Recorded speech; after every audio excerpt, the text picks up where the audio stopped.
and welcome to this week's episode of Echo Base TV. Representing the Star Wars guys, I am Master Paul. I am Mando on Fire, aka Michael. And joining us today we have... Timothy from Coffee on Korriban. And today we got a fun video for you. We are going to be talking about our top 5 least favorite Star Wars characters. Now, just to preface this video, earlier on our channel, the Star Wars Guys, Michael and I had did our top 10 favorite Star Wars characters, and Timothy commented that whenever we did our least favorite video, he wanted to join that, so this is the day to do it. Now, we do want to preface that this is all strictly our opinions, and we are not blaming the actors behind these characters for any reason why we hate them. At least I'm not. So yeah, I guarantee you're going to disagree with this video, but again, this is our opinion. So, and also just stating right off the bat, I didn't include any sequel trilogy characters in my list because it's pretty much a given for me that they're not liked by me. So no sequel trilogy characters on my list. Yeah. And I do believe that it is important to state that we are not judging these characters based on who they are cast, like Master Paul had said, but we are rather judging them by how well their execution is and really what kind of a character they are, so far as their personality and how they impact the overall story. Exactly. Alright, so we each have our 5 characters listed, plus whatever dishonorable mentions we have. So we're going to start with the dishonorable mentions, and Timothy, you can go first.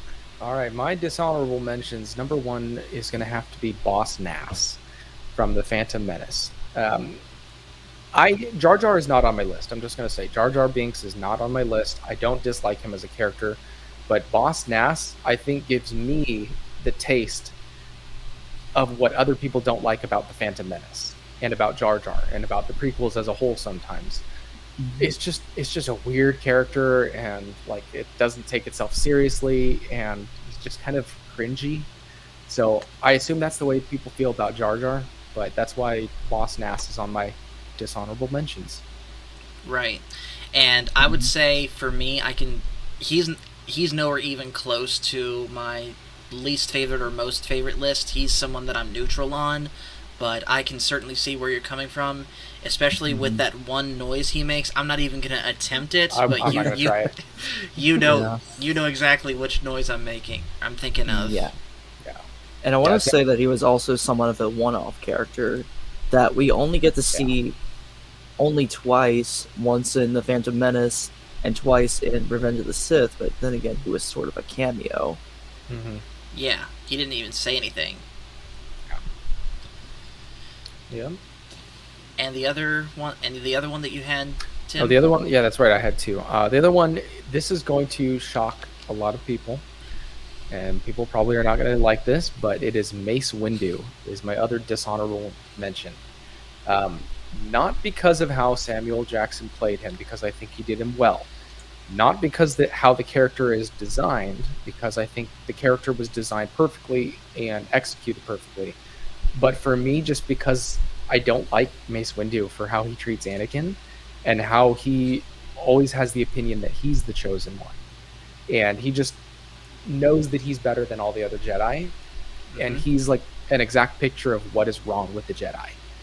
And for that reason, I just dislike his character, and that's that. So I know his character is good and a great quality character, well flushed out and well acted, but just for those reasons, I don't like his character.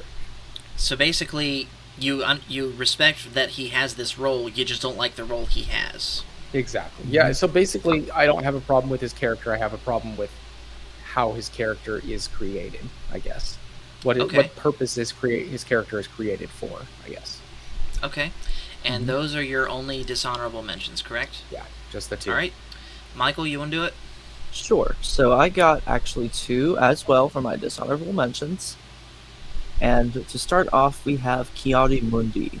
Now, this was more or less based on the memes, where the only reason he's really known, other than his large head, because obviously you could see that thing a mile away, he's literally a walking traffic cone, but He's only known for this one line. What about the droid attack on the Wookiees? I mean, what other about the than- droid attack on the Wookiees? Classic. But anyways, I digress. But in all seriousness, I really don't dislike him because of how there are some people in the Star Wars fandom that actually think he's kind of a psychopath and doesn't really care much about others. Like, I know that there's like one story that somebody had said where Anakin was somewhat ranting to him about his mother passing away, or he somehow knew about his mother passing away, and Kiadi's response was, "Oh, it's just the will of the Force, so basically get over it." And really, you don't say that to a grieving person. Like, you just don't. Yeah. Yeah. Exactly. Your thoughts dwell on your mother. Yeah. Yeah. My thoughts dwell on your mother. Not to mention, he seemed to... One of the things that annoyed me the most about Ki-Adi-Mundi was just the way that he seemingly shot down Padme's concerns over Count Dooku in Episode 2, saying he's a political idealist, not a murderer. Mm-hmm. When that turned out to be far from the truth.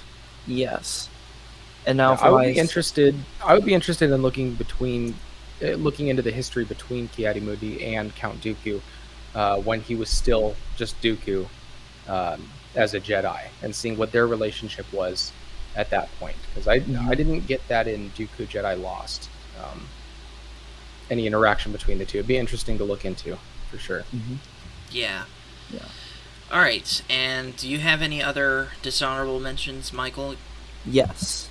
And this one is kind of a smaller character, but I felt like he was important to mention nonetheless. But we have Nadar Veb, who is also known as Kit Fisto's apprentice, for those of you who do not know. Right. So for anybody who doesn't know, Nadar Veb is a Mon Cala, Amari, a Padawan, and to Kit Fisto, and he made his appearance in Grievous's Lair episode in Clone Wars. And basically, I don't like him because he's, just to give her credit is due, he is young and he was just dubbed as a knight. But with that being said, he has a lot of arrogance and has a lot of, basically, some sort of self-entitlement that he can beat Grievous, but obviously in the episode, we don't get to see that. Right. Now, Too sure of themselves they are, even the older, more experienced ones. Yes. Now, I guess if we were to give somewhat of credit to Nadar Veb, he was kind of an engine for a little bit of character development to Kit Fisto, where he kind of came to the conclusion that Grievous was once a very powerful warrior, and over time his literal reconstruction pretty much consumed him and became a monster. And it kind of gives you a show of character of what kind of person than Kit Fisto is. One who respects what one is, so far as what their limitations are, and what they can and cannot do, and just make the best out of what they have. Makes sense. But just based on his personality, don't like him. Get him out of here. Okay. So my two dishonorable mentions are Hux and Rose. Now, Hux I do not like because he, even more so than Kylo Ren, I would argue, fails on every single level of being a villain. Now, yes, you're supposed to hate villains, but at the same time, you're supposed to hate them but feel threatened by them. Right. You're not supposed to hate them and be annoyed by them, at least not to me. Now, Hux started out promising in The Force Awakens, but what started to really break the threatening aura that he had for me was that one speech that he gave on Starkiller Base, the one that may or may not remind you of some sort of German leader from the past. Yeah. And just the over-the-top nature with the way he delivered it, it was hilarious to watch. But it wasn't the final nail in the coffin. That came in the beginning of The Last Jedi, where he's getting, having your mama jokes played on him by... Yes. Having your mama jokes played on him by Poe, and getting tossed around the room by Snoke via hologram. Mm-hmm. It was just after that, I just could not take him seriously again. Yeah. And then the other one that I had was Rose, and Rose was just flat out annoying to me. Like, she just seemed like that one clingy friend that just would not leave you alone, and you had to do everything her way, otherwise she wasn't going to be happy. Not to mention, wrong timing to try and kiss Finn right as the base on Crate was getting without destroyed. his consent. Exactly. He didn't consent. Hashtag me too, Finn. The internet would not approve of that. Alright, but yeah. And not even to mention the worst line probably in all of Star Wars. That's another stream we could do, is top 5 worst lines of dialogue. But that's how we win. Not by killing what we hate, but by saving what we love. This is war! What are you talking about? Exactly. Yeah. Alright, so those are my 2 honorable mentions. So Tim, what is your... Dishonorable mention, sorry. What is your number 5, Tim? My number 5 would be Bodhi Rook from Rogue One. And I love Rogue One, but I don't think that Bodhi's character is necessary. Because he is the pilot, and then he's the pilot, and he's just kind of the pilot. Like, he doesn't really do anything after the beginning of the movie. Like, he's got to deliver a message to Saw Gerrera, and he does that. But then we get Borgullet and tentacles, and then he's like, I'm the pilot. I have the message. I'm the pilot. And it's like, what does he do after that? His character's not necessary, but he still tags along with the rest of them because I guess they need to round out their band. I just think his character's unnecessary. What do you think, Michael? Yeah, I do think that basically all he really was there for, as you said, was the pilot. And I'm almost willing to give him the benefit of the doubt when they were trying to give him some sort of a confidence boost on the Battle of Scarif, but even then, it was just a tidbit, and it wasn't like some sort of major development that they were trying to knit together throughout the entire movie. Right, literally anyone could have done his job. You know, anyone could have flipped that switch on Scarif, and let's face it, throughout most of the movie, Cassian was serving as the pilot, so he could have just kept doing that. Yeah, although, didn't he know the one code to get into the Scarif? Maybe? He might have. Yeah. I thought again, it's forgettable, so... Yeah. Yeah, I thought it was pre-registered in the ship's logs. Oh, yeah, might have been. So in that case, yeah, what was the point of his character other than I'm the pilot and flip a switch? So, exactly. Bodhi is on my number 5 spot. So, Michael, what is your number 5? The Dark Lord himself. Ponkrell. Okay. Okay. So, if you're a Clone Wars fan, I'm going to step on some toes because you are not a true Clone Wars fan, at least in my books. By the way, I'm gonna flash this up for myself because I haven't seen that arc yet. Yeah. So, in my books, you cannot be a true Clone Wars fan without absolutely abhorring Ponkrell. All joking aside, of course. But basically, he was more or less the replacement or substitute teacher for the 501st after Anakin was put away by Palpatine. And even though that he was a famous war general at the time, he had massive casualties. Like, he basically threw clones at whatever his problem was. Whatever his strategy was a full frontal assault and nothing else. And you kind of see that he grows to have such a disdain for clones, and he even threatened one of them. I believe it was R-Trooper 5's, and then has like some sort of respect for Rex. But then over the course of the Umbara arc, you see him slowly reveal his true colors, and eventually see that he actually came to the dark side. Yeah, but it almost seems like that's kind of the same situation as me with Mace Windu, where you don't really hate his character because his character serves its purpose. You just hate what his character is for. Yeah. Like, what the purpose. So, because it's probably... It was probably written correctly. Yeah. We were supposed to hate him. But Yeah. It's just that one character that you're supposed to hate, but at the same time you love to hate him at the same time. Yeah. Yep. And again, I've never seen the arc, so I have nothing to say. All right, so my number 5 least favorite character, which I kind of consider number 5, by the way, as the glorified dishonorable mention. So I almost didn't put this character here. Rey.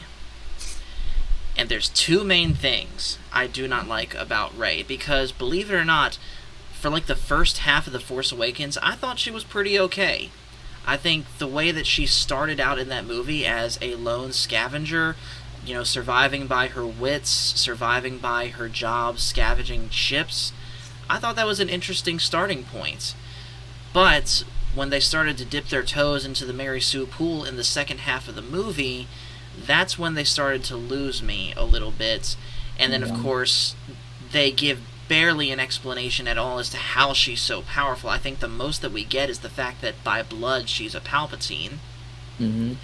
And then the other reason that I hate her is just because the fact that she has become the face of this big discussion on how politicized Star Wars has become. Yeah. And I want to say the sad part is that she really could have been a good character. Yeah. In fact, I'm almost willing to defend her in some cases, in some, not all, mind you. Just because I think she had a lot of potential. And even though I'm going to say it's a being that Disney called her a Skywalker, and I'm willing to accept that. And I think it could have been good if it was executed well. But unfortunately, that's not what we got, because, as we covered in a previous video on our channel, J.J. Abrams didn't have a plan. Exactly. Yeah, and I would agree with you in the beginning. She had potential. Kylo Ren had potential in the beginning. Everyone had potential in the beginning. It's just how they handled those characters was just very distasteful and poor and just wasted opportunity. And I think with Rey, to me, she's a textbook example of a Mary Sue. Some people say, no, she's not, because she's a Palpatine. They do explain her powers. But I think there was one channel called Phil Mento. I was watching a breakdown of... he breaks down movies and why they're good or bad or different scenes or whatever. But he was saying if the explanation is usually because she's awesome, it's a Mary Sue. So Rey can Jedi mind control on day one because she's awesome.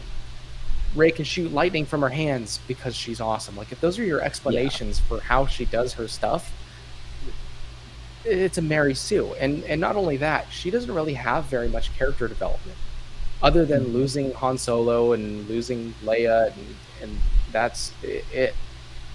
I mean, it's been a while since I saw the movies because I only watched them once, but I don't think she has any really memorable character development compared to Luke. You compare her story with Luke's, it's not even in the same universe. Exactly. Yeah. And I want to say that's one of the biggest things that Rey had, and I'm willing to admit this, is all the continuity errors that it presented. Like, going back to your original example of Rey shooting Force Lightning just because she's awesome, I kind of interpret it as she did that because she was just a little frustrated. Where I believe it's Darth Plagueis novel, where Darth Plagueis says that in order for you to use Force Lightning, you have to be struck with it and basically endure all that pain and suffering and draw it out almost. It doesn't seem like something that you would just be able to do on accident. So anyway, let's get on to the next number. We don't want to dwell on Rey too long. It's kind of a wasted opportunity. That horse has long been beaten to death. All right, so what is your number 4, Tim?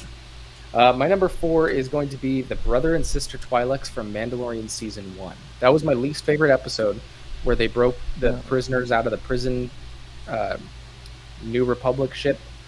I just think they were just bad characters.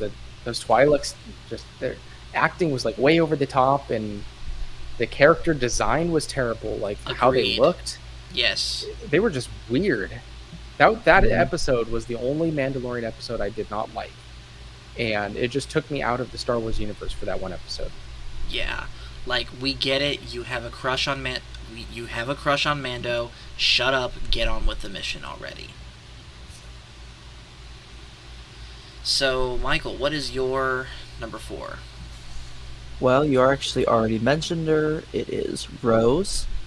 But there are just some things I want to add to it. I do think that she, for one thing, should not have kissed Finn like that, all joking Yes. aside. But I also feel like that she could have been a good character, but she was kind of wasted by Rise of Skywalker, where she was there for maybe even 5 lines at most. Again, a wasted opportunity. That's like the Yeah. through line for all the sequel trilogies, just wasted opportunities. And the reason Yeah. why she was there so little in Rise of Skywalker, that was them trying to overcorrect from what fans were complaining about in The Last Jedi.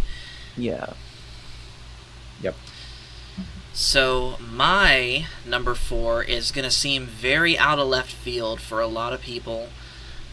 Snootles. And I'll real quick show a picture of this character if you don't know who I'm talking about. I can hear the character just by you mentioning Yes. the name. Yes, the lead singer of the band in Jabba's palace. I do not like her only because of her voice. Her voice, both in the original cut and especially in the remake cut, is just so bad to me. In the original, it's so mediocre, yet in the remake, it's so ear-splittingly annoying that I can't stand it. I've said multiple times that I believe the Jabba's palace scene has overstays its welcome to me, and that if they should cut something, they should have cut the dance number, because all it really does is, tease the Rancor, which we see later. Mm-hmm. And that singer is the number one reason why I say that. Yeah. Yep. You wanna know something funny?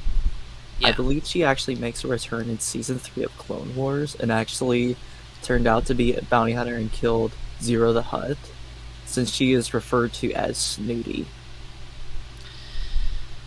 I haven't seen I that didn't know arc, that. but I believe you. Yeah. That would be interesting. Alright, number 3. It's my turn again? Yep. All right, this is going to offend a lot of people. And go ahead and put in the chat how much you hate this. Original trilogy Yoda is my number 3. So that's, yeah. Okay, go ahead and hate me. Go ahead and unsubscribe from my channel if you want.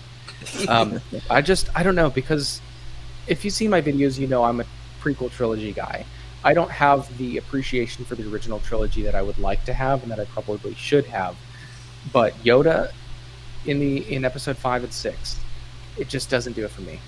And I get that he's like messing around with Luke at the beginning and probably living on Dagobah right next to a dark side force nexus is probably going to mess with your mind. But it just doesn't seem like the same Yoda that we had in the prequels. And for me, his character is just weird for me. So go ahead and hate me, but that's my number 3. So this one I can somewhat relate to you on, because I also grew up with the prequels. We both did, and I distinctly remember the very first time I saw episode 5, knowing that Yoda was going to be in it, seeing Yoda act as goofy as he did to, purposefully annoy Luke and test his patience. I was like, wait, what's going on here? This isn't the character that I know. But then he got serious later on in the movie. I'm like, okay, alright, now we're back to the Yoda that I know and love. Anything to add to that, Michael?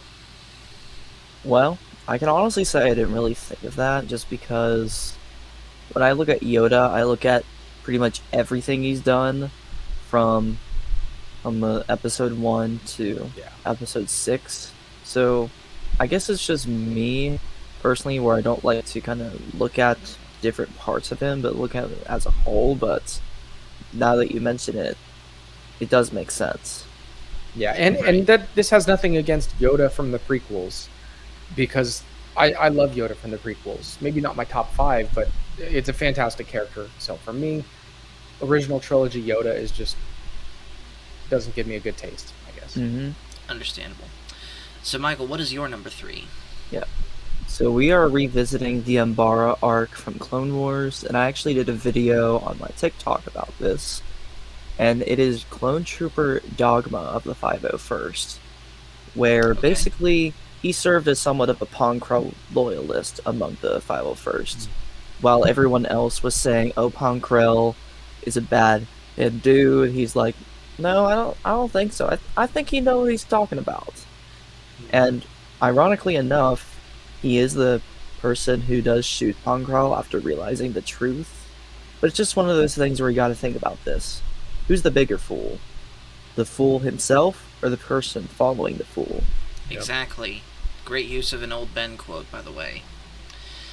So again, I haven't seen the arc. I have nothing to say. Anything to add, Tim? Haven't seen it either, unfortunately. All right. So number 3 for me is Rafa Martez. Now, this is specifically the older sister of the Martez sisters. The younger sister, Trace, I didn't think she was that bad. But Granted, she dumped the spice. She was the one who dumped the spice. Even still, though. Don't do drugs, kids. All right. Spoiler alert for the top 3 of my list, they all have one thing in common, and that is that they are absolute Women. They're women. Yes, actually, they are. But I was joking. I wasn't serious. Don't come at me, please. it's fine. No, it's the fact that they're absolute jerks. And yeah, I've only seen Rafa Martez in that one episode of The Bad Batch. I have not seen Clone Wars Season 7. But even in that one episode, I was like, why are you the way you are? You are, like, you literally kill fun in this episode by being so untrusting and so, insert no word here, to the Bad Batch needlessly.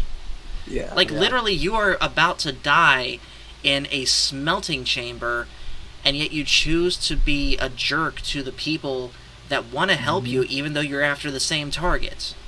Yeah. You know what I just thought of?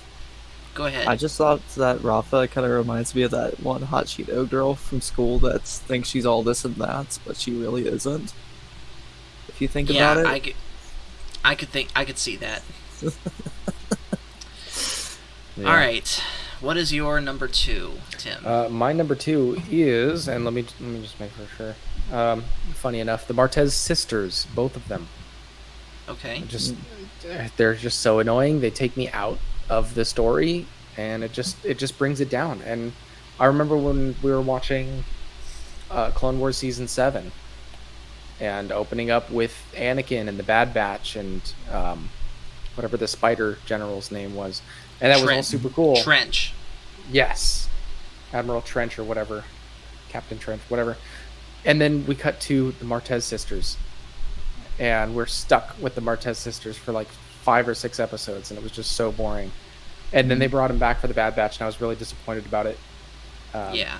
But, so, Martez sisters, my number 2. They're just unnecessary and terrible. Michael? Alright, so I have somewhat of an obscure one too, and it is the Scout Trooper who punched Grogu. Okay. Purely just because of that. But also we do get that one little scene, where we do see them try to shoot at a can, both him and the other Scout Trooper. That's proving how the Stormtroopers can't aim, which is that was pretty itself funny. is pretty funny. But I don't know. It's like what we said with Pancral. It's the kind of person that you are set up to hate, but you also love to hate too. Yeah, Makes but sense. if I'm thinking correctly, didn't the actor that played the guy that punched Grogu actually receive death threats in real life? Did you guys hear about that? I don't know. I hadn't heard about that. I thought I had heard that from people. Maybe they weren't like really credible threats, but I thought I had heard that the actor actually received death threats from people because of that. Yeah. Either way, I know he was really hated. Yeah, I'll have to look into this, because I hadn't heard of that. Yeah. So, my number 2 is L3. I do not like this character, again, because she is a jerk, a bigger jerk than Rafa Martez. See, that's the thing with my top 3. Not only are all 3 of them jerks, but as they go up in the ranks of how much I don't dislike them, each one's an even bigger jerk than the last. L3 was just needlessly a jerk to everyone aboard the Millennium Falcon, including her supposed partner, Lando, talking about how, and I'm supposed to do what you want me to do because I'm your droid, and I'm supposed to serve you because that's my programming, even though droids have rights, and I am sentient, and droid lives matter, and all that junk. And they also insinuate that he has some sort of romantic relationship with her. Like, let's put us, like, forgive this tangent for a minute. Put aside the fact that they gave Lando that, aspect of his character. We won't go any further. Why in the world would why in the world would any logical person want to be with someone that is just that much of a jerk to you? It doesn't make sense to me. Mm-hmm. Yeah, I'd forgot about her character. Yeah, me too. Character, whatever. I only saw Solo once, and I don't need to see it again. Yeah. But yeah, now thinking back to it, it just was, weird. Yeah. And I think it's good to say this too, where I'm not sure if they really wrote off L3 as sort of a joke, but I think there's a difference between annoying and joke, where K2SO, he was funny. Yes. Like, Absolutely. he knew how to talk trash. One of my favorite droids, for sure. And then there's L3. I think with L3, they clearly wrote this character with not intending for people. They wanted people to like this character. They wanted people to get behind the message that she was preaching, and it failed miserably. Mm-hmm. Yep, I completely agree with that. All right, number 1. Oh What do we boy, got? my number 1. I don't even know her name. The mechanic lady from Mandalorian. I don't know her Oh. name either, but I know exactly You know who who you're I'm talking about? I know who it just is, but I can't think of it. Completely took me out of the Star Wars world when I was watching it. Every line she said was completely annoying and useless and just terrible.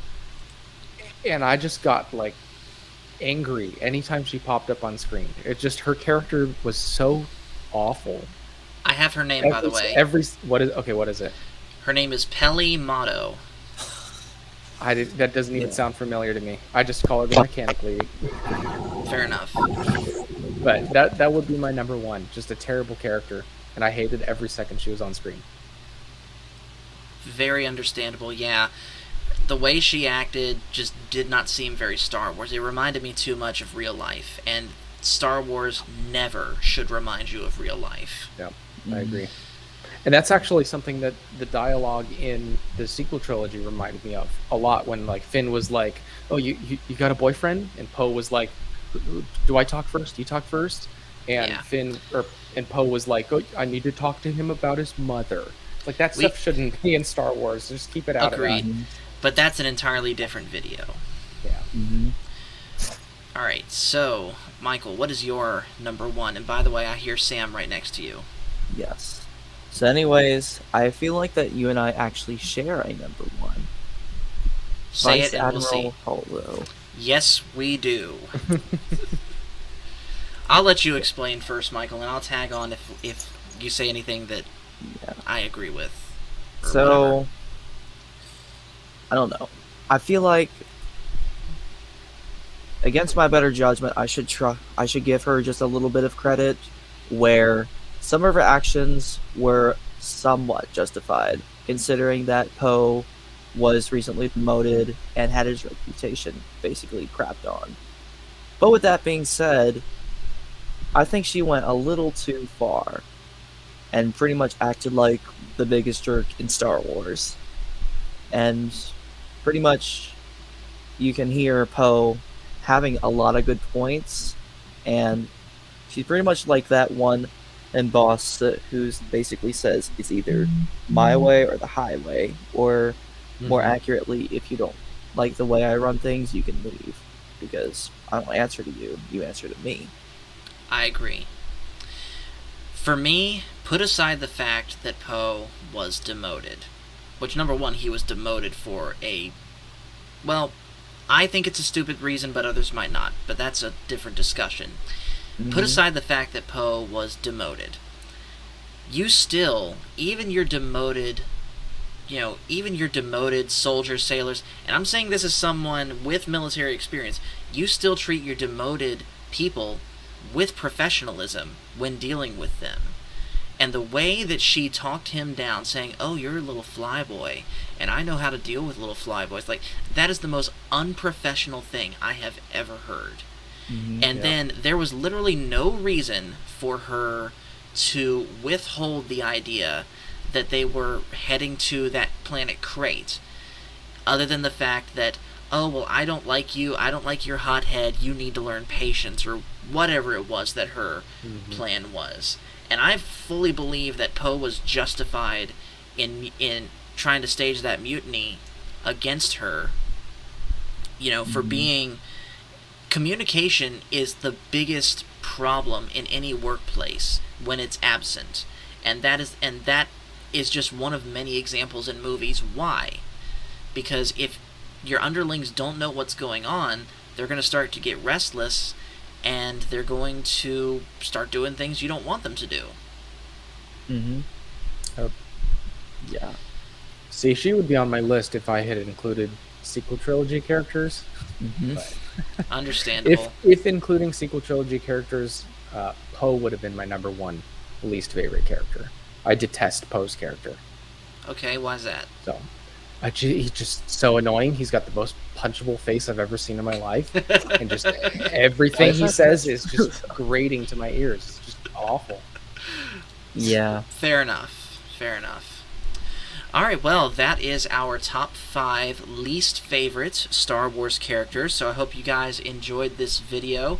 Make sure, number 1, to like and subscribe on Echo Base TV if you haven't, and of course, like each of our channels. We will be in the chat watching this broadcast if you want to interact with us. Tell us whether you agree or disagree with our list, and also tell us what your least favorite characters are. So, on behalf of Coffee on Korriban and Mando on Fire and myself, we will see you guys next time on Echo Base TV.